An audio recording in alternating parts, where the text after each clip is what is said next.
Manchester United keluar sebagai juara Premier League Series. Lama tak ada kabar, David Luiz kini bergabung dengan Pafos FC. Dean James tampil apik walau timnya gagal juara.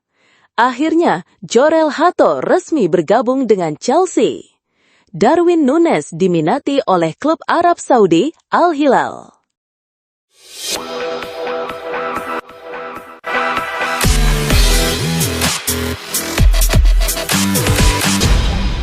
Liverpool kembali mencoba datangkan Alexander Isak dengan tawaran 120 juta pound, tapi langsung ditolak Newcastle tanpa kompromi. Sang striker pun dikabarkan frustrasi dan mempertimbangkan permintaan transfer. Liverpool pun siap menawar lagi jika situasi berubah, tapi perlu menjual pemain dulu.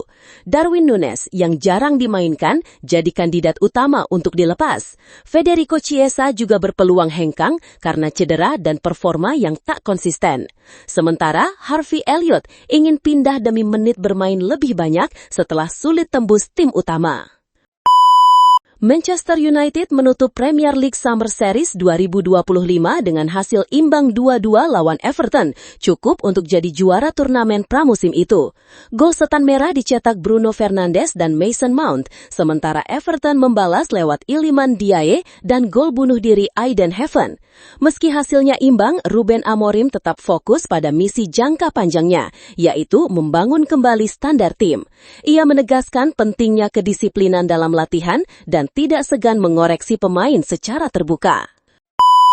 Darwin Núñez kini semakin dekat ke pintu keluar Anfield. Menurut Fabrizio Romano, Al Hilal jadi klub terdepan yang serius ingin membawanya ke Arab Saudi.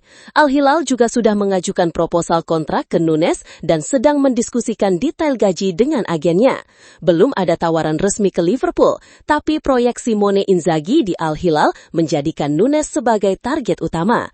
Jika negosiasi berjalan lancar, musim panas ini bisa jadi momen perpisahan Núñez dengan The Reds. Manchester United siap membajak transfer kiper Botafogo John Victor yang jadi incaran banyak klub Eropa. Setelah West Ham menawar 8 juta euro, MU ikut masuk perburuan dan siap menyamai klausul rilis sang pemain. Victor mencuri perhatian usai tampil gemilang di Piala Dunia Klub, termasuk saat membantu Botafogo kalahkan PSG 1-0. MU sedang mencari kiper berkualitas dengan harga terjangkau, sementara tetap menjadikan Benjamin Sesko sebagai target utama di lini depan.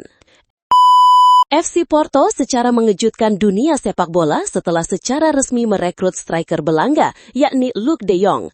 Striker berusia 34 tahun itu diperkenalkan langsung di hadapan fans sebelum laga uji coba melawan Atletico Madrid. De Jong datang dengan status bebas transfer usai mencetak 14 gol dan 8 assist di Eredivisie musim lalu. Di laga perkenalannya, Porto menang 1-0 lewat gol Victor Froholt. Transfer ini menjadi kejutan besar dari Porto di bursa musim transfer panas ini. Premier League musim 2025-2026 akan dimulai pada Sabtu 16 Agustus 2025 waktu Indonesia. Laga pembuka mempertemukan Liverpool kontra Bournemouth pada pukul 02 WIB. Sejumlah duel menarik tersaji di pekan perdana, termasuk Aston Villa vs Newcastle, Tottenham vs Burnley, hingga Wolverhampton melawan Manchester City. Puncak perhatian tertuju pada big match Manchester United vs Arsenal di Old Trafford Minggu malam pukul 22.30 WIB. Chelsea juga akan menghadapi Crystal Palace di hari yang sama. Chelsea resmi mengamankan tanda tangan Jorel Hato dari Ajax Amsterdam pada Minggu 4 Agustus 2025. Wonderkid asal Belanda itu merapat ke Stamford Bridge setelah tampil konsisten bersama Ajax sejak usia 16 tahun dan bahkan dipercaya jadi kapten di usia 17 tahun. Hato menyebut keputusan bergabung dengan Chelsea sudah dipikirkan matang dan ia yakin klub asuhan Enzo Maresca ini adalah tempat terbaik untuk berkembang. Kabarnya, The Blues harus mengeluarkan dana sekitar 43 juta euro untuk memboyong bek berusia 19 tahun itu. Son Heung-min resmi mengakhiri kebersamaannya dengan Tottenham setelah 10 tahun. Ia menjalani laga terakhirnya dalam pertandingan pramusim melawan Newcastle di Seoul. Ia mendapat penghormatan dari rekan setim dan lawan, serta sambutan emosional dari fans. Son, yang menangis di bangku cadangan, mengaku butuh tantangan baru dan disebut akan bergabung dengan LAFC di MLS, menyusul jejak Hugo Lloris dan sejumlah bintang dunia lainnya. Ademola Lookman akhirnya buka suara setelah spekulasi transfernya. Kini, striker berusia 27 tahun itu resmi mengajukan transfer request ke Atalanta usai frustasi karena klub menolak tawaran Inter Milan senilai 45 juta euro. Lewat Instagram, ia menyampaikan terima kasih pada fans, namun kecewa karena janji klub untuk melepasnya tak ditepati. Ia berharap solusi terbaik bisa tercapai dengan Inter jadi tujuan barunya.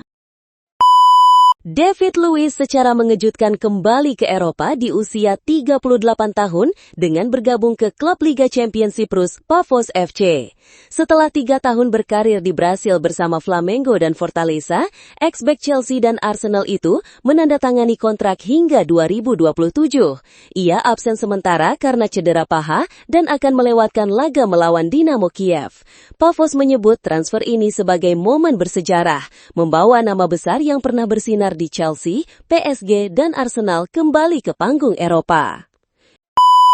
Juventus telah mencapai kesepakatan dengan Olympique de Marseille terkait transfer penyerang asal Amerika Serikat Timothy Weah. Melansir dari Fabrizio Romano, Marseille akan merekrut Weah dengan status pinjaman untuk musim 2025-2026, namun disertai kewajiban pembelian permanen di akhir masa pinjaman. Marseille disebut akan membayar biaya awal sebesar 1 juta euro untuk membawa sang pemain ke Stade Velodrome. Kini, kepindahannya hanya tinggal menunggu pengumuman resmi setelah kedua klub menyelesaikan kesepakatan akhir.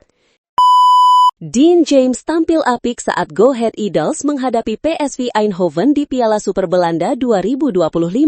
Bermain sebagai starter di posisi bek kiri, ia mencatat assist untuk gol mati Surrey yang membawa Eagles unggul 1-0. Sayangnya, PSV bangkit di babak kedua dan menang 2-1 lewat gol bunuh diri Nauber dan sepakan Sergino Dest. Dean James harus ditarik keluar pada menit ke-83 karena cedera. Eagles kini fokus ke laga perdana Eredivisie melawan Fortuna Sittard, di mana Dean James bisa berduel dengan Justin Hubner jika kondisinya sudah membaik. Ketua Umum PSSI Erick Thohir menegaskan bahwa fokus utama federasi adalah membangun tim nasional sesuai dengan dorongan FIFA. Meski begitu, ia menegaskan PSSI tak mengabaikan kompetisi domestik. Menurutnya, di banyak negara, federasi memang lebih menitik beratkan pada timnas, sementara liga berjalan secara independen. Erick juga menyebut FIFA kini mendorong lebih banyak pertandingan tim nasional agar federasi tidak tertinggal dari liga atau klub-klub besar. Ia menyoroti pentingnya kolaborasi antara liga dan timnas, termasuk aturan main untuk pemain muda sebagai bagian dari strategi penguatan sepak bola nasional.